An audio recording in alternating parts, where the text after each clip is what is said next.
Ang pinakamasakit dito, talagang pinamukha ng gobyerno na talagang iisang bituka na sila ng mga NPA.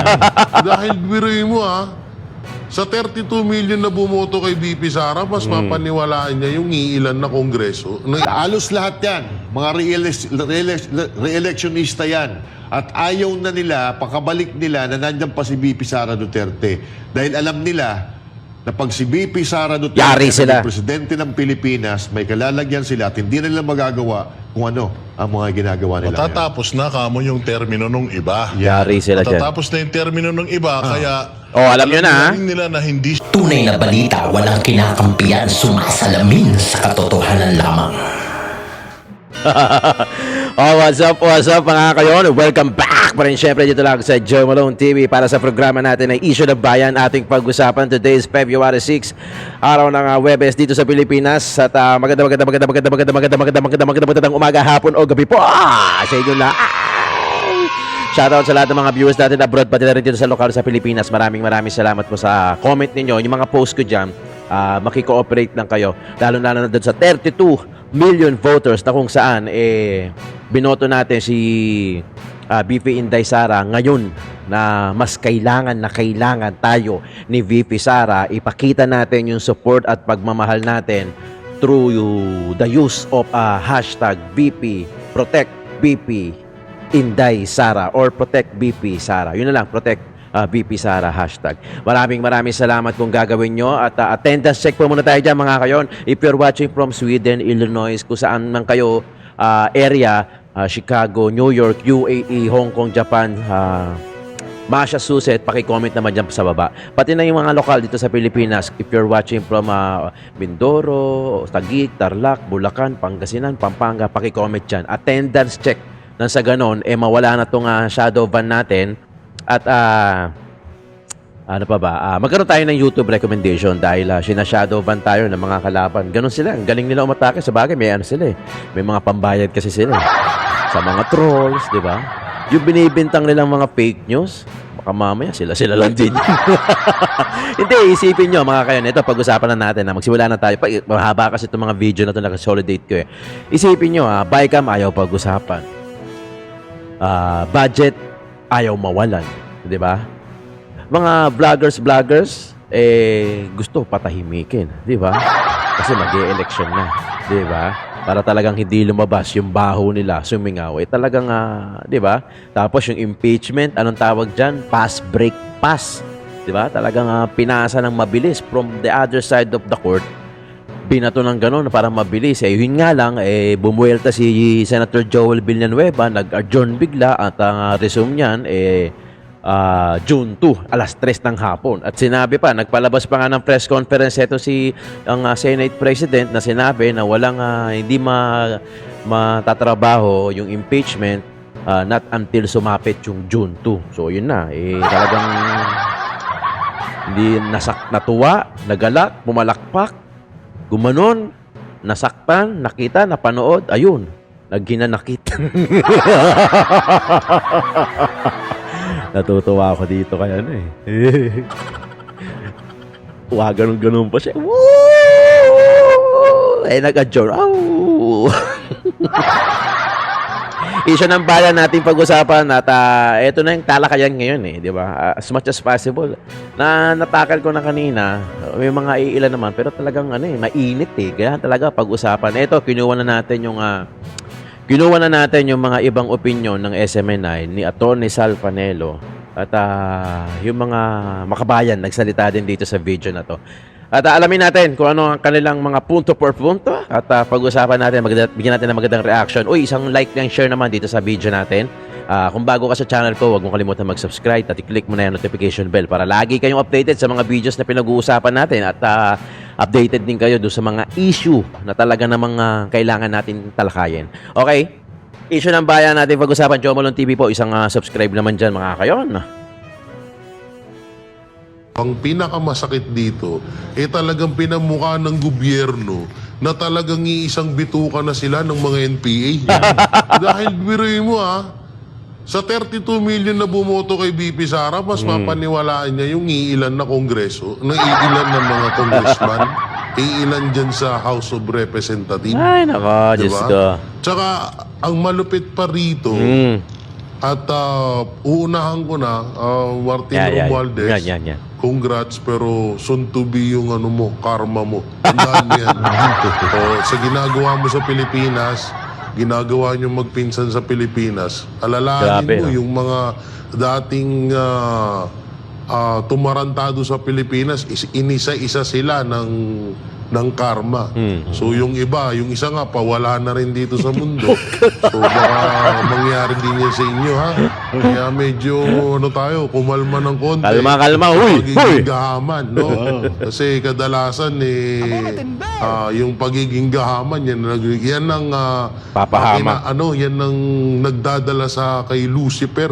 Kaya mag-ingat-ingat kayo. Loko paano yun best friend ng si Satanas. Yan. Ang articles of impeachment, mga bossing, merong 7. Ito yung mga reason bakit daw Ini-impeach. si VP Sara ay ini-impeach. Una, conspiracy to assassinate President Ferdinand Marcos Jr. and First Lady Liza Marcos and Speaker Martin Romualdez. Again, dito muna tayo magsimula. Sige. Nag-iimbestiga pa lang ang NBI at sumagot na rin si VP Sara na anong threat yung Yes. aking binitawan. Simple lang naman yung sinabi ko na mamamatay ako at ang papatay sa akin sila lang. At kung sakaling mamatay ako, may kinausap na akong tao na patayin din sila kung mamamatay ako. Mamamatay Malinaw muna yan, si di ba? VP Sara Malinaw doon. yun. Anong threat dun? Sige, anong iyong opinion dyan sa first article of Eto nga impeachment? Eto alam na alam mo na politika talaga to Kasi unang-una, walang mangyayaring assassination kapag si VP Sara ay buhay. Paano mo ngayon kakasuhan si VP Sara Duterte kung patay na siya? Malamang, Kung pinatay di niya ba? Di ba? So para sa akin, very elementary po ito, mga kababayan. Very elementary kasi ang nangyari kasi dito siguro, Boss Dino, hindi nila pinanood ng buo yung video. Yan. Oo, hindi nila Wala pinanood silang ng buo. makitang iba. Wala silang Wala makita. silang makitang iba, kaya kahit malabnaw to, ginamit na nila. Malamang sa alamang ganun nga. Kasi Malabo pa sa even, sabaw ng pusit. Hindi mo na nga kailangan na magkaroon ng dito ng degree or kahit hindi ka tapos ng high school or elementary. Kung ikaw ay may sentido common Sense. malalaman mo kung ano yung ibig sabihin ni VP Sara Duterte na ginagamit nila ngayon. Abogado yan si VP Sara Duterte at alam niyan yung mga bibitawan niya salita kung kakapahamak niya o hindi. Yes. Kaya ito mga kababayan, ito ay isang matinding pamumulitika. Dahil alam nila na, Grabe yung Duterte, no? si VP Sara Duterte ay Talagang nag-declare gustong tibagin. Nung isa, hindi naman declare na 100%. Pero nagpakita siya ng pag-asa na siya ay tatakbo sa Yan. 2028 election. Kaya ayun, ginagawa na nila. Bago matapos, ngayon ata, yung pinaka-last na session ng Kongreso at Senado, hanggang mamaya, hanggang ngayon. So kaya binabadali nila dahil etong mga nakaupo ngayon, magsisitakbuhan yan. Meron Yari mga kayo ngayon. re-electionista, halos lahat yan, mga re-electionista yan. At ayaw na nila, pakabalik nila na nandiyan pa si VP Sara Duterte. Dahil alam nila na pag si VP Sara Duterte Yari sila. ang presidente ng Pilipinas, may kalalagyan sila at hindi na nila magagawa kung ano ang mga ginagawa nila. ngayon. Matatapos na kamo yung termino nung iba. Yari sila dyan. Matatapos na yung termino ng iba, kaya Alam nyo na, rin nila na hindi sila mananalo. Kaya ibinigay na nila yung bola sa Senado. Jay, ano masasabi mo sa una? Conspiracy to assassinate. Yung sinabi ni VP Sara sa Zoom na pag may nangyari sa akin masama, may kinausap na akong tao para ipapatay sila.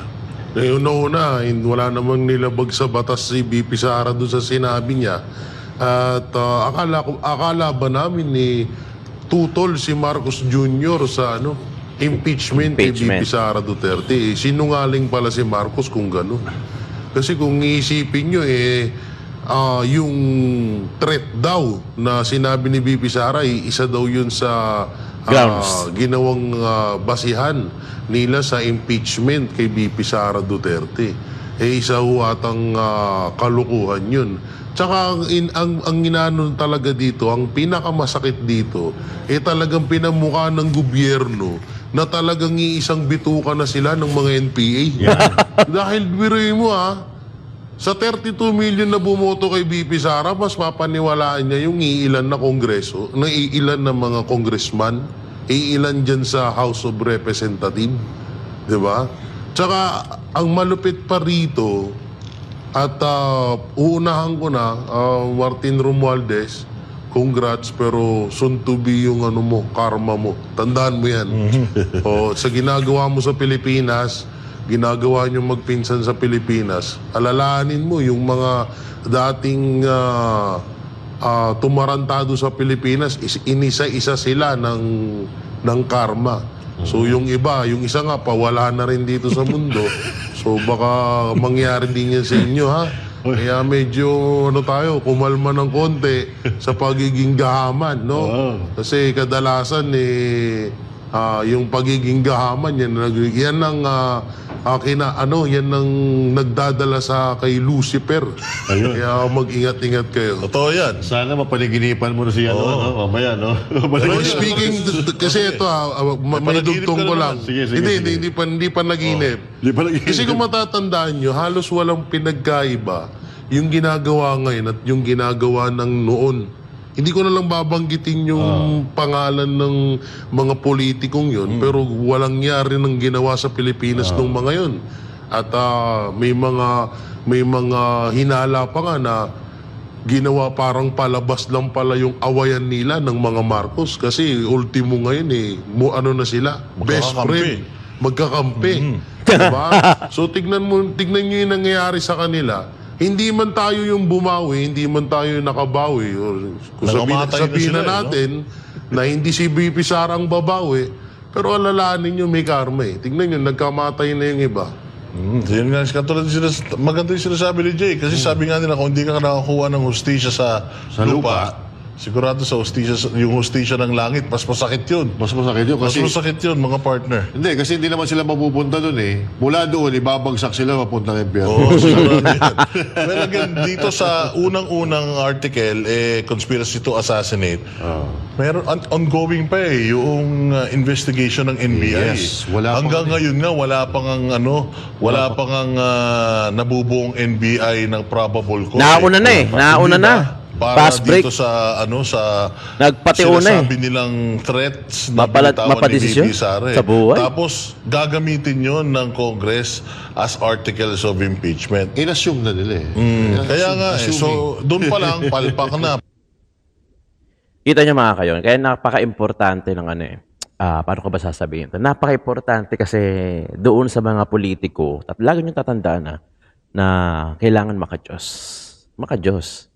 Kasi pag takot sa Diyos yan, takot gumawa ng kasamaan yan. Di ba? Pero pag hindi yan takot sa Diyos, mas lalong hindi yan takot sa tao, sa taong bayan. Di, sasabihin pa niya, sino ba kayo? Hindi nga ako takot sa Diyos. Di ba? Pero dapat rumirespeto rin. Rumirespeto din. Rumirespeto rin sa taas. Ginagawa din yung trabaho nila, taos-puso.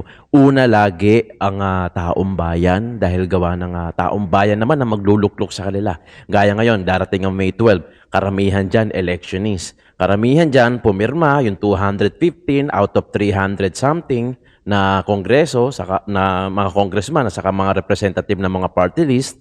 Alam nyo na, Alam nyo na, naipakita naman natin dyan kung sino yung mga pumirma at mga hindi pumirma.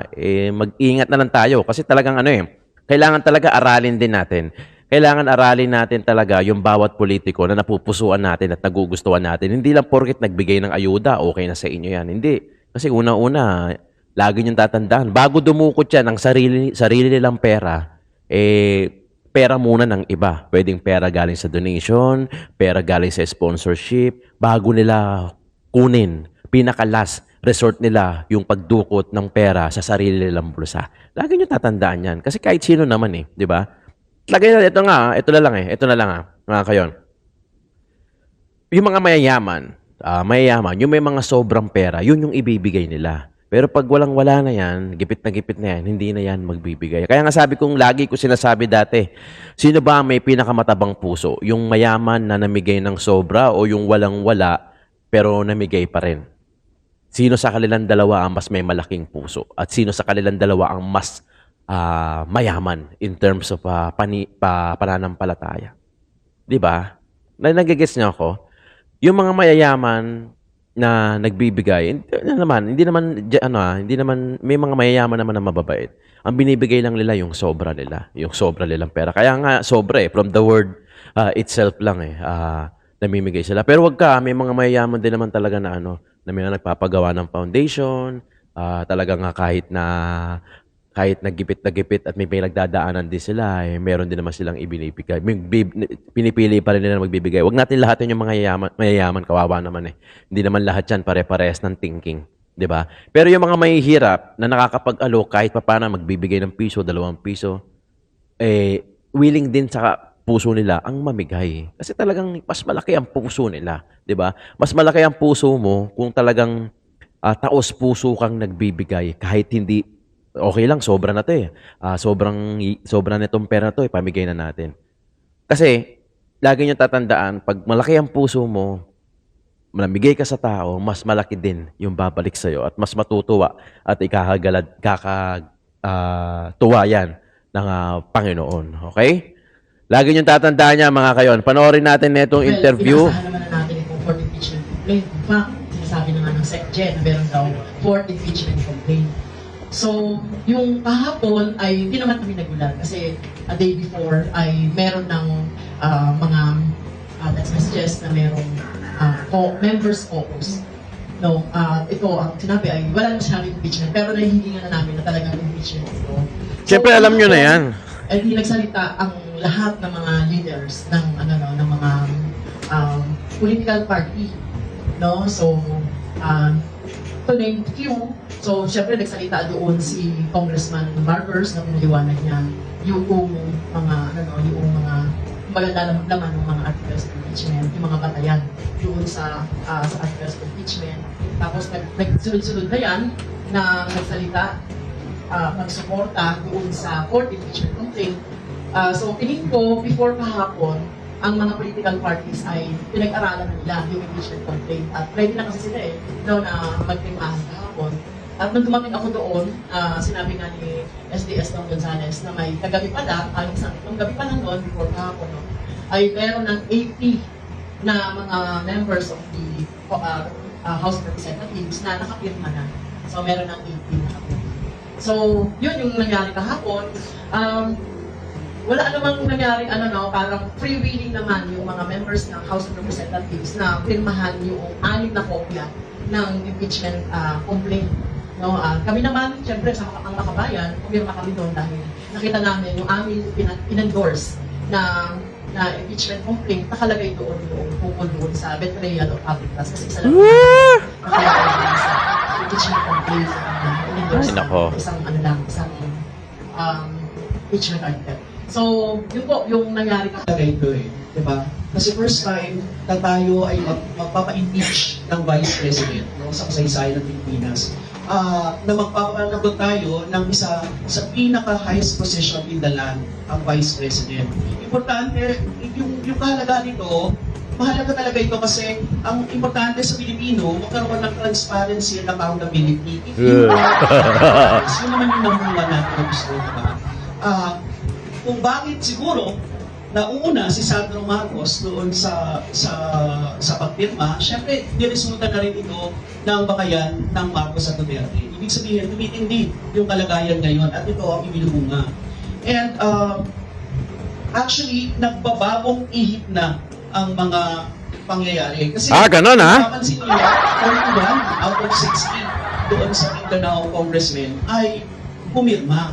So, it entails, ibig sabihin, na even sa kanilang mga lugar, kanilang mga constituents, nagbabago na ang kalagayan. Matindi, yung sinasabi ng mga trolls na, hindi, ganito, pinagtatanggol pa rin nila yung mga Duterte, hindi na totoo yun, kasi nagbabago na yung kalagayan. And super majority ang siyang pumirma, di ba?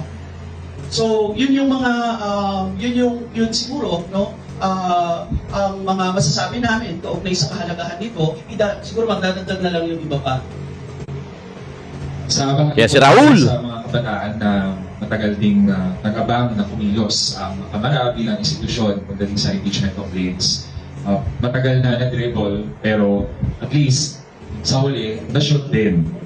Kaya naman, ngayong nagawa ng Kamara ang kanyang trabaho, ang constitutional duty na mag-impeach ang Vice Presidente na si Sara Duterte, dapat sa Senado ganun din. Ito ang hamon naman na ating pinupos sa Senado, where its members will act as part of an impeachment court, magpapatakbo ng isang impeachment trial. Dapat din ay hindi ito mag-take ng napakatagal bago magsimula.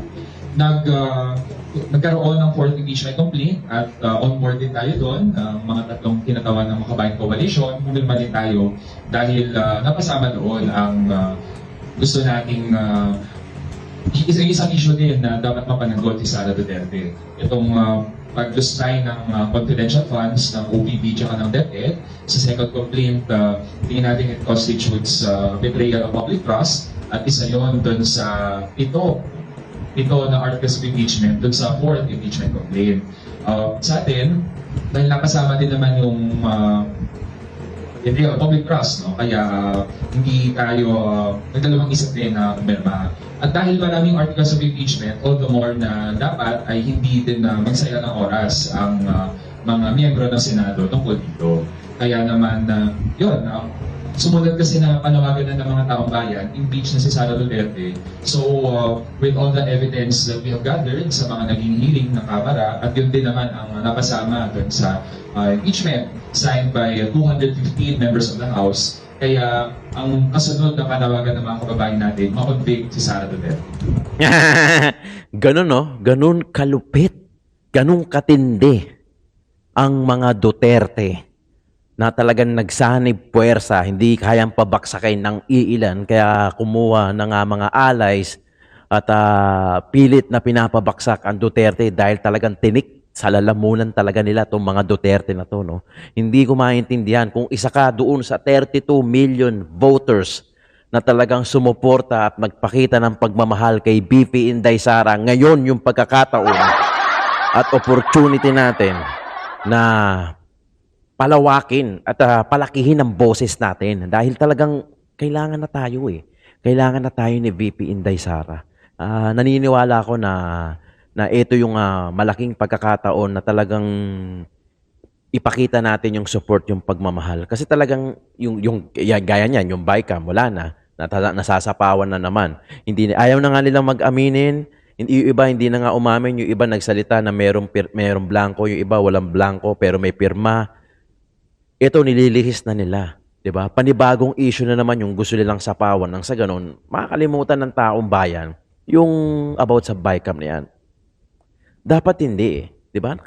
Kakainis at nakakahiya itong gobyerno natin dahil talagang mas lalo lang ako naiinggit do sa mga nasa abroad no? Na talagang alam ko kahit papaano diyan okay naman ang batas niya diyan, 'di ba? Pero dito sa atin wala talagang nagsasanib puwersa, nagkakampihan, parang larong bata. Alam mo yun, ano natin yan, ibabalagong natin yan si VP Sara. Ibabalagong natin yan kasi sobrang lakas Tulong-tulong tayo, paano natin, ibaon natin sa limot. Di ba ganon? Di ganon tayo mga bata noon, di ba? Ganon din yung parang nangyayari ngayon, pero adult game. Adult game. Kumbaga tayo, ang ano natin yan, ang parusa natin, hampas ng tsinelas, ito, kulong-kulong, di ba? Tapos pera-pera din ang usapan nila. So tayo ng mga bata, wala namang perang involved doon. Pero mabalagong lang natin yung isa, masayang-masaya na tayo, di ba? Ganun tayo, mapaiyak lang natin. So ngayon, ang adult game, tulong-tulong sila, pinapabaksak nila ang Duterte. It's all politically destroy, di ba? Pilit nilang buwagin ang Duterte. Talagang ang laking tinik talaga sa kanila ng Duterte. No? Kaya talagang si Tatay Digong, marami ang nagmamahal Even kay VP Inday Sara, talagang sandamakmak yung nagmamahal. Kasi talagang grabe yung ginawang mga proyekto, pagmamahal na ginawa ng mga Duterte sa bawat Pilipino. Pakinggan naman natin, Atty. Sal Attorney, Panelo. so mainit ang pangyayari kahapon dahil yun nga, na-impeach na nga sa House si Vice President Sara Duterte. Ang mainit na balita yan patungkol dito, no, bago nag-adjourn kahapon ang Kongreso ay itong impeachment laban kay VP Sara, nakuha ito ng sapat na boto at ngayon, nasa kamay na ng Senado. Alamin natin ang dagdag detalye sa balita ni MJ Mondihar. There is a motion to direct the Secretary General to immediately endorse to the Senate the impeachment complaint, having been filed by more than one-third of the membership of the House, or a total of 215 members. Is there any objection? The Chair hears none. The motion is approved. The Secretary General is so directed. Tuluyan ang inaprubahan ng Kamara ang impeachment ni Vice President Sara Duterte. 205 kongresista ang bumoto pabor sa impeachment ng bise. Higit sa 103 boto na kinakailangan upang agad na madala sa Senado ang Articles of Impeachment. Dahil dyan, hindi na ito idadaan sa committee level para suriin kung may sapat na basehan ng reklamo. Ayon sa Article 11, Section 2 ng 1987 Constitution, ang mga sumusunod na opisyal ay maaaring ma-impeach. Ngayong na-shortcut ang proseso, nasa Senado na ang bola para magsagawa ng impeachment trial katulad ng isang korte. Ang mga senador ang tatayo o magsisilbing hukom, habang ang House of Representatives ang magsisilbing prosecutor. Ang akusado ay may karapatang magdepensa laban sa mga paratang. Para makonvict at mapatalsik sa pwesto ang isang opisyal, kailangan ng 2/3 ng mga senador o hindi bababa sa 16 sa 24 na senador. Kung hindi ito umabot sa kinakailangang boto, ang opisyal ay mananatili sa pwesto. Tinawag naman ni Davao City 3rd District Representative Isidro Ungab na isang diversionary tactic ang impeachment. Yan. Sabi niya, nais lamang ng administrasyon na Yan. pagtakpan ang kontrobersyal na issue sa 2025 FICAM FICAM report. report. Para naman kay Congressman Paulo Pulong Duterte, kapatid ni VP Sara, ang impeachment ay isang desperado at politically motivated na hakbang. Daan din ni Kong Pulong administrasyon. Aniya, asahan na matinding pagtutol ng publiko. Natitiyak din ng kongresistang Duterte na hindi magtatagumpay ang administrasyon sa paninira sa kanya nakababatang kapatid. Sa ngayon, wala pang inilalabas sa opisyal na listahan ng Kamara sa 205 kongresistang pumabor sa impeachment laban sa Vice Presidente. Samantala, nagtalaga naman ng House prosecutors na haharap sa paglilitis kay VP Sara. Karamihan sa kanila ay miyembro ng House Quadcom na nauna nag-imbestiga sa issue ng confidential at Yan. intelligence funds. Para sa Diyos at sa Pilipinas kung mahal, MJ Mondihar, SM9 News. Ayan, mga kayon, grabe, di ba? Ganun kalupit, no? Ganun kalupit ang si VP Inday Sara. Talagang gusto na nilang ma-impeach. Minamadali na. At biro mo, maraming kongresista ang hindi na porsi nila na hindi na aabot. Nagawa pa rin ang paraan. Napaiabot pa nila. Yun nga lang, adjourn na mga kayon. Adjourn na yung Senado. At sabi nga ni Senate President Escudero na walang mangyayari nga impeachment trial hanggang sa mag-resume ulit sila sa June 2. Ngayon, 32 million voters mga kayon. Tatanungin ko kayo. I-comment nyo dyan sa baba. Di ba? Ano sa palagay ninyo ang mangyayari sa mga susunod na issue ng bayan? Eto ba? Talagang mangyayari? Mai-impeach ba? Well, nakahanda naman na sila eh. Ang Duterte, sa tingin ko, nakahanda na yan. Dahil unang-una na, meron nga interview dyan kay Atty. Sal na parang si Robin Padilla nga yung isasalang nila sa 2028 presidential. If ma-impeach at ma-convict nga si Sara. Pero tignan natin. Dahil unang-una, sinabi natin na malabo na nga mangyari yung impeachment at hindi naaabot. Pero pinaabot pa rin nila. No, talaga nga minekos-mekos ni Insan, ha? Mekos-mekos mo na yan, Insan. Sobrang dami, sobrang dumi na yan. Mekos-mekos mo na, ganun ang ginawa nila. Okay mga kayon, ito na yung pagkakataon natin na bumoses. Ito na yung pagkakataon natin na magpakita ng suporta. Alam ko marami pa sa inyo dyan yung tahimik. Marami pa sa inyo dyan yung nag-o-observe. Pero logically wise, bakit ganun na lang yung intention nila na sirain ang Duterte? Lahat naman may confidential funds. 'Di ba? Lahat naman may IF o intelligence fund. 'Di ba? Na sa kanilang mga departamento. Bakit si Duterte lang o si VP Inday Sara o yung Office of the Vice President lang ang tinitira nila at pilit nilang pinapaksak? Logically, 'di ba? Logic lang 'yan. Kasi sobrang lakas at nadelikado na sila dahil pagka si VP ang sumunod na presidente, talagang may kakalagyan sila. Dahil kung ngayon pa lang, inis na sila, Vice President pa lang, nangangatog na yung tuhod nila. How much more pag naging presidente yan, di ba? Kaya yun ang ayaw nilang mangyari. Anyway, maraming salamat mga kayon sa suporta sa pagkikinig. Kung umabot ka sa dulo ng video natin, hindi ka sana nag-skip ng ads. Kung meron man mga ads na lumabas dyan. At show support lang tayo sa mga content creator na tulad namin. At pati na rin kaya suportang hinihingi ni VP Inday Sara. Maraming salamat, Joe Malone TV.